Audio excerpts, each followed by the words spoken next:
Hi guys, Laura here. I'm here today to do my September reading wrap up. This month was probably the craziest month of my life in recent years. I started my first DOE teaching job. I've been commuting every single day. I've had to do a lot of prep work for school. So reading has definitely taken a little bit of a backseat, but I did get more reading done in the second half of the month than the first half of the month. Just because I kind of developed a schedule. So I didn't read nearly as much as I wanted to, and with New York City Comic Con coming up, I didn't read nearly everything that I wanted to read. But I feel very impressed with my reading in the second half of the month. Also, most of this month I was working 3 jobs, which was crazy. It was just insane. So that was where a lot of my reading time went, was to prepping, when I just should have had time to read. But now I have more time, and I actually got a lot of reading done this week. And I'm hopefully that it will continue this week and next week and the month of October. So let's get into what I actually wound up finishing reading. Because one of my jobs that I wound up leaving worked with children, a lot of the books I read I was going to read to give to them, so I don't actually have a lot of the books. But the first book that I wound up finishing reading was The Explorers Academy Nebula's Secret. I did get this at BEA, and it's definitely a more realistic version of the 39 Clue series. It follows this young boy, and he is sent to the Explorers Academy. It's very, very science heavy, and this is like a government or a school agency where they wind up being sent to save, basically go on adventures to save the world. It's very, very realistic. It's very, very science based, and it was just such a fun read. I think I read it in a day. I read it the first week of school, and it was just such a fun escapist novel. And that's kind of where I kind of started reading a lot of middle grade, just because they were super fun to get through and super fast. But I really liked it. I gave it 3.5 stars. I really love the 39 Clue series. It was definitely more of a fantastical version of it, just what kids could never do. This book, I think kids could really do this stuff one day or in the future, and I just found it to be really interesting. I did wind up picking up an arc of the second book, which doesn't come out till March, so hopefully I'll get to read that sooner. But I really did like it. I found the science stuff so fascinating. I think kids would be inspired to learn about it. I found the science stuff super interesting, and I also thought the adventure and the mystery was super well done. It's also a fully illustrated novel, which I thought was really interesting. And then whenever something sciencey happened, they did give a real description of it, which I thought was super interesting. So it was not only a really fun adventure novel, but it's also just a fun read for kids, and I think all kids would like it. If your kids like the 39 Clue series, or if your students like the 39 Clue series, and you're looking for something a little bit more realistic, I would highly recommend this book. But yeah, the first book came out this month, and the second book does come out in March, so keep a nose out. But I wound up giving it 3.5 stars.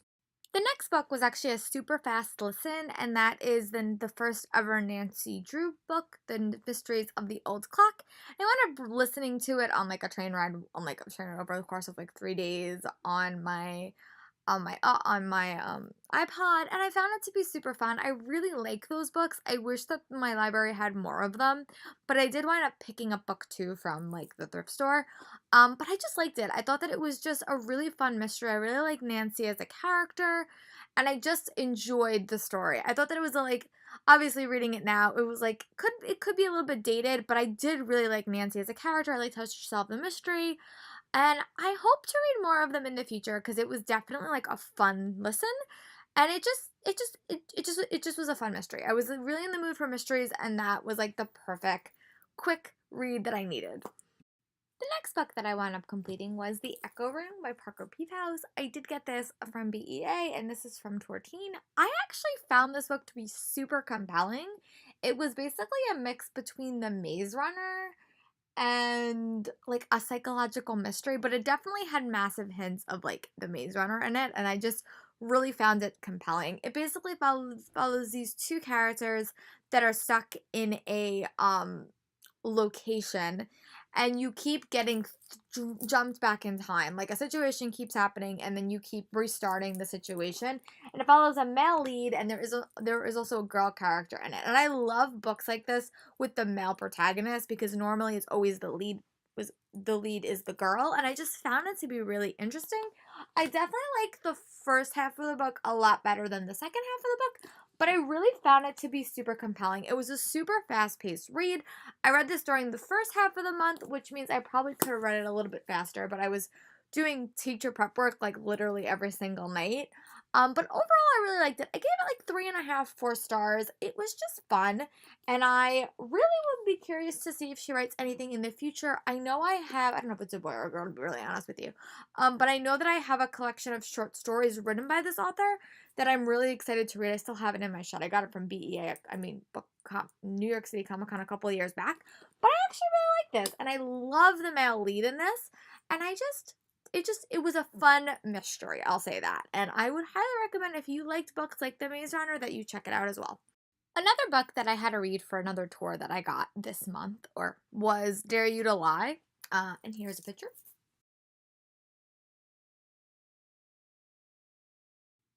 Ironically, reminds me so much of the Veronica Mars series, and I am in the middle of a Veronica Mars rewatch. So this was actually super interesting. I did like it. I think if I had never watched Veronica Mars, I think I would have liked it a little bit better because it was a little bit predictable, just because it kind of followed like a similar like path that the show did, and I'm just a big fan of the show. And I did struggle with her as a main character just a little bit. I've said this a lot of time in videos in the past. I do struggle with unlikable narrators, which I think she definitely is. I really like the other characters in her world. Like, I love them and I love getting inside their head. She was a little bit harder to warm up to, and I really thought it was going to be like a standalone. So I'd be curious to see where book 2 and the future books in the series goes, because there's definitely like an overall mystery focused around her father. But I guess like every book has like kind of like a one mystery, which I was kind of interested in. But yeah, I overall really liked it, and I'll be very curious to see where book 2 goes. But I did wind up giving it like 3.5 stars, and that's more to deal with me like having taken me so long to connect to the main character. But overall I did like it. If you are a Veronica Mars fan, or if you like female mysteries, like with her like trying to solve mysteries, I think that you'd like it. It's just, be warned, there is a very unlikable character at the heart of it, but it does get easier as the book progresses. The standalone book for the Time Warp YA Book Club was Children of Blood and Bone by Tony Amiani. I actually really, really enjoyed this book. I did give it 5 stars. I read it over the course of the month. I love the setting of this book. I love the point of view characters. It's basically about the society where there is a society of witches, but they had their magic taken away from them, and you follow 3 different leads. You follow one of the last witches in the world. You follow a princess and her brother. And it's just such a compelling read. You really delve into this heart of this world. That the world building was fascinating. I love the characters, and I just was so compelled. I think at the start I really liked the princess's point of view, but by the end I was equally invested in all of them, and I'm really excited to see what happens in book 2, because it left off at like such like an interesting cliffhanger, and I was really captivated by it. The chapters were also super short. Sorry, I keep on finding bookmarks in all these books. The chapters were super short, and I didn't actually bring this to the city a lot just because it was so big, but I really liked it. I really was fascinated by it. I know that this got picked for the Jimmy Fallon Book Club this summer, and I wanted to read it then, but I just got a little bit distracted. This book was close to 600 pages, so this was where a lot of my reading time went this month, to be very honest, because I had to read this and I had to read Rune and Rising. But overall, I really enjoyed it, and I found it to be such a fascinating read, and I really, really liked it. So I will definitely be doing a blog post about this, so be sure to keep a nose out for that, and I really enjoyed it, and I definitely cannot wait to read the sequel when it comes out in March.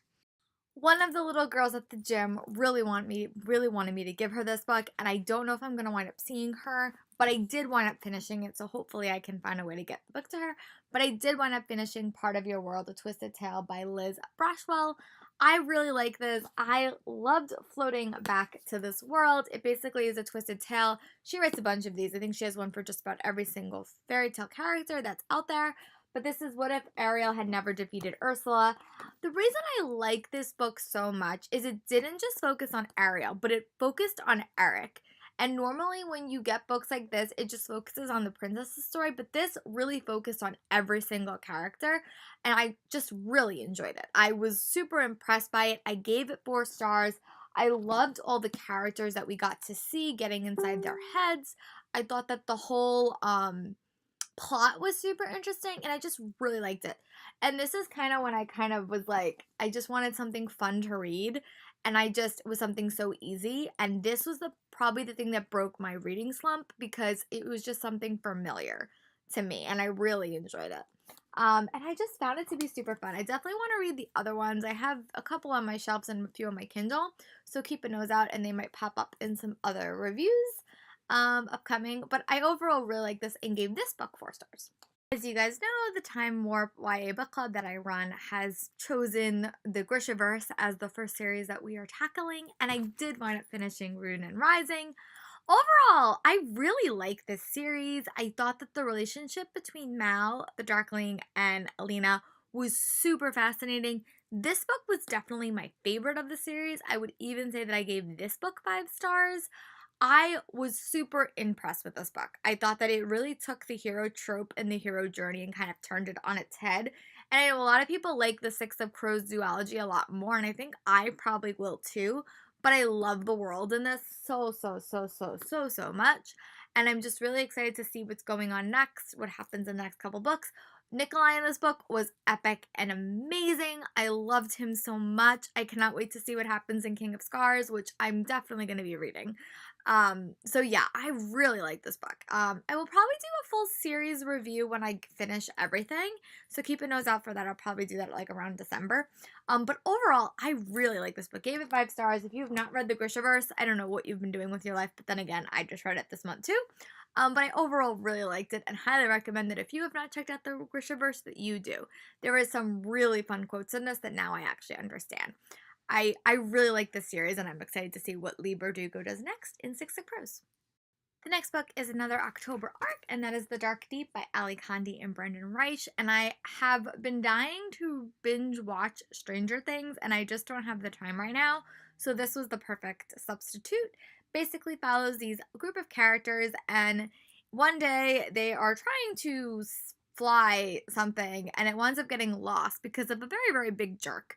And they wind up finding this secret island and this secret lake that when they fall into it, it winds up recreating a physical form of their, like, something in their head, like their biggest fear is their magic friend.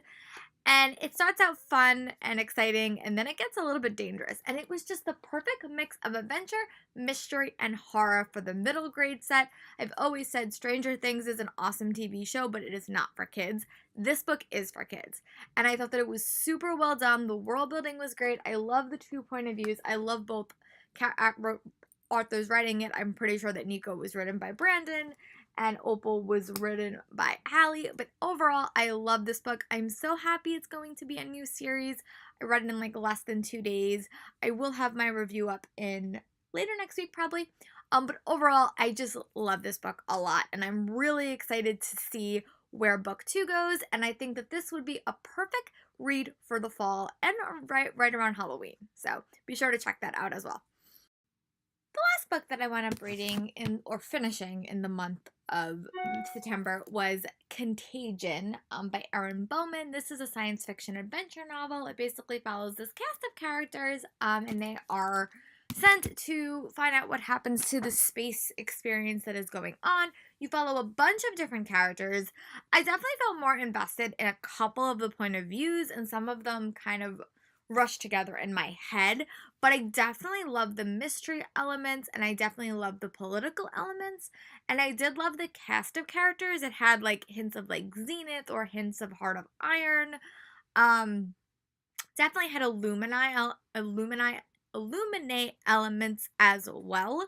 But I felt the ending was a little bit rushed, and the beginning was a little bit confusing because there was so many different characters. But I'll definitely be curious to see what happens to book 2. I think the ending was just a little bit rushed for me. and I think the world building could have been a little bit fleshed out. This was definitely one of my least favorite reads of the month, but I still wound up giving it 3 stars. I just wish the world building and the characters were like a little bit clearer. And I did like the ending. I just wanted a little bit more from the ending. So I did wind up finishing reading um 8 books this month, and then I did start reading Dragon Watch by Brandon Mull. I'll show you guys. I don't have the cover right now because it's somewhere else. But this is I am about 180 pages into it, and hopefully I'm going to do some more filming, and then I'm going to try to knock out some more pages tonight. I fell ridiculously behind on BookTube, so I want to watch a few videos. But yeah, so that's what I wound up reading in the month of September. It was definitely not everything that I wanted to read, but I'm cutting myself a little bit slack with my crazy hectic month. This week, I'm super excited. It is New York City Comic Con, and I'm so excited for that. It is like my vacation, and I'm so excited. I'll definitely try to bring the camera along and vlog for you guys, and I'll definitely have some hauls. I know that those hauls are probably the biggest thing on my channel that I do every year, along with my BEA haul. So be sure to keep a nose out for those, and those videos should be up all next week. So keep a nose out, and I'll probably have like 3 or 4 videos for you next week. And they won't be any of my normal content, and that just because I don't have enough time to do that content. But be sure to keep a nose out, and hopefully I read a lot more books in October. I have some high hopes. I'll talk to you guys later. Bye. Oh, and let me know in the comments what was some of your favorite reads of the month. Mine was definitely Dark Deep, Children of Blood and Bone, and Maroon and Rising. But I can't wait to hear about yours. I'll talk to you guys later. Bye.